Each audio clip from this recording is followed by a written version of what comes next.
대백과 흥룡 그리고 완달. 이제는 대백이 노쇠하여 차기 흰산의 주인을 지명해야 하는 상황. 현재 흰산의 주인이 차기 흰산의 주인을 지명하고 3년간 힘을 환원하여 주인 자리를 승계하는 것이 원칙이었습니다.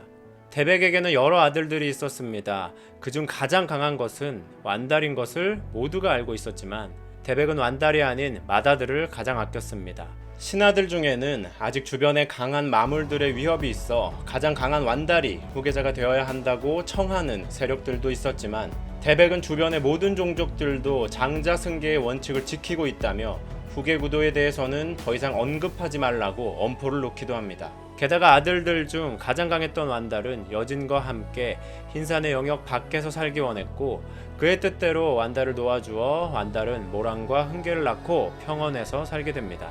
하지만 대백이 아낀 맏아들은 흰산의 기준을 번번이 넘지 못했습니다. 차기 흰산의 주인 후계자를 지명해야 하는 시점이 다가오자 대백은 흰산의 기준에 살짝 미치지 못하는 맏아들과 함께 주변 강자들을 사냥에 나서고 강자들을 잡아주어 그 힘을 맏아들이 흡수하도록 도와줍니다. 그리고 그는 결국 흰산의 기준을 넘게 되고 맏아들은 후계자가 됩니다. 아무 문제가 없어 보였습니다. 그러던 어느 날 곤륜을 공격하던 흥룡이 무슨 연유에선지 방향을 틀어 흰산을 침공합니다. 사풍주와 정수주까지 손에 넣고 순간이동 술법을 사용하는 흥룡은 그야말로 무적의 존재였습니다. 성내에는 아직도 완달을 데려와 후계자로 삼아야 한다는 신하들이 있었고 그들에게 후계자로서의 정통성과 힘을 보이기 위해 대백과 신하들이 모두 모인 자리에서 대백의 맏아들은 흥룡을 제압해 후계자로서의 자격을 증명하겠다며 흥룡에게 도전합니다. 하지만 그는 흥룡의 상대가 되지 못했습니다. 사지가 잘려 죽은 채 아비 대백의 품에 안기게 됩니다. 흥분한 대백은 흰산의 힘을 사용하며 흥룡을 상대하지만 흰산의 주인인 대백 그조차도 흥룡에게 큰 부상을 입고 맙니다. 그 시간 가족과 함께 평원에 살고 있던 완달, 그도 형의 죽음과 아비의 큰 부상 소식을 듣게 됩니다. 완달은 가족을 두고 급히 흰산으로 향합니다. 큰 부상을 입은 대백은 완달에게 너를 후계자로 삼지 않은 나의 잘못이다. 이대로라면 흥룡이 일족을 모두 소멸시키고 흰산의 일대를 파괴할 것이라며 시간이 없다 말하며 완달에게 흰산의 힘을 직접 전해주어 부정승계를 저지르게 됩니다.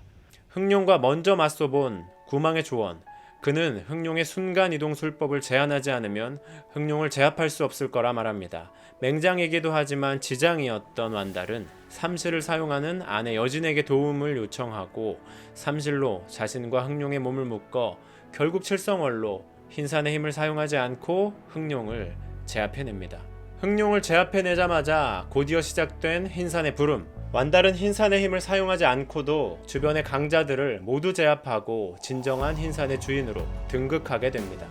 수천 년 전 흰산의 부름을 감당한 불함, 그리고 그의 후손으로 다시 한번 부름을 감당해낸 완달. 그때부터 완달은 불함의 현신이라 불리게 됩니다. 흰산의 주인이 된 완달, 흰산의 영역 밖을 떠날 수 없어 더 이상 모란과 흥계를 보기 어려워집니다. 어떻게든 한 번이라도 자식들이 보고 싶었던 그는 결국 인간의 혼을 붙여 흰산 영역 밖에서도 제한 없이 활동할 수 있는 방법을 찾아냅니다. 그렇게 마지막으로 가족을 보기 위해 흰산을 잠시 떠났고 흥계는 만났지만 부상 중인 모란은 완달을 보지 못합니다. 완달은 마음을 굳게 합니다. 아비 대백이 저지른 실수를 반복하지 않을 것입니다. 외모뿐만 아니라 성품까지 자신을 가장 많이 닮은 맏아들 대흥이 있었지만 완달은 대흥을 후계자로 지명하지 않습니다. 아비 대백이 한 것처럼 주변 마물들과 강자들을 잡아다가 흰산의 기준에 아쉽게 닿지 못한 대흥이 흰산의 기준을 넘을 수 있도록 도울 수 있었지만 완달은 그리하지 않습니다. 아니, 대흥이 스스로 흰산의 기준을 넘었더라도 그를 후계자로 지명하지 않을 것입니다. 그저 아들들 중 가장 강한 자, 그저 가장 강한 힘을 가진 자가 후계자가 되는 것만이 일족을 위험에 빠뜨리지 않는 길이라 믿었습니다. 그렇게 완달은 후계 구도의 아들들을 경합시키며 말합니다. 너희들 중 가장 강한 하나만이 내 후계자가 될 것이다. 결국 일영이 흰산의 주인이 되지만 계시를 잘못 읽어낸 완달의 치명적 실수. 그는 압카에게 흰산의 힘을 계승하려면 이 방법뿐이라 판단합니다. 일영에게 부정승계하는 것. 완달은 자신이 겪은 흰산의 부름을 일영은 감당할 수 없는 것을 알고 있었습니다. 압카에게 흰산의 힘을 계승하는 일족의 과업은 그렇게 완성되리라 완달은 믿었습니다. 리뷰와 분석은 계속됩니다. 채널 호영팬